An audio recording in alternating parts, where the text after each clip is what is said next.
ভারতীয় জনতা পার্টির কর্মীদের উপরে যে আঘাত নেমে এসেছিল, সেই আঘাত যতটা ছেলেদের মধ্যে এসছে তার থেকে বেশি আঘাত এসেছিল মহিলাদের।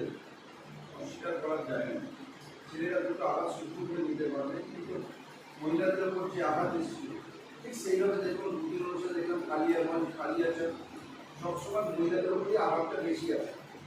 খর্দা বিধানসভার খর্দা মন্ডলটি অনেক পুরনো, আমাদের এখানকার কার্যকারী চলে বা কার্যকর্তা অনেক পুরনো কার্যকর্তা আছে।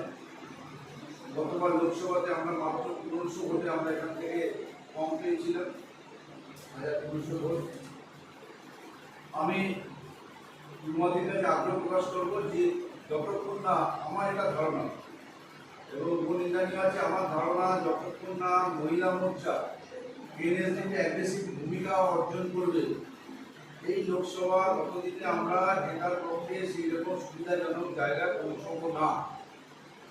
হয়তো পেয়ে যেতে পারি, কিন্তু মাতৃশক্তি যদি আমার পুরোপুরি এগোতে থাকে তাহলেই আমাদের পক্ষে সম্ভব হচ্ছে এই লোকসভাতে আমাদের প্রতিষ্ঠা পাওয়ার লোকসভা।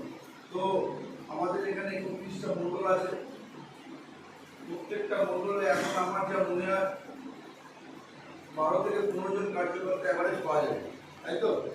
এই কার্যকর্তাটা আপনারা কমসে কম 50 জন কার্যকর্তা পৌঁছান। 50 জন কার্যকর্তা যদি আপনারা পৌঁছতে পারেন 30টা মণ্ডলে 1500 মহিলা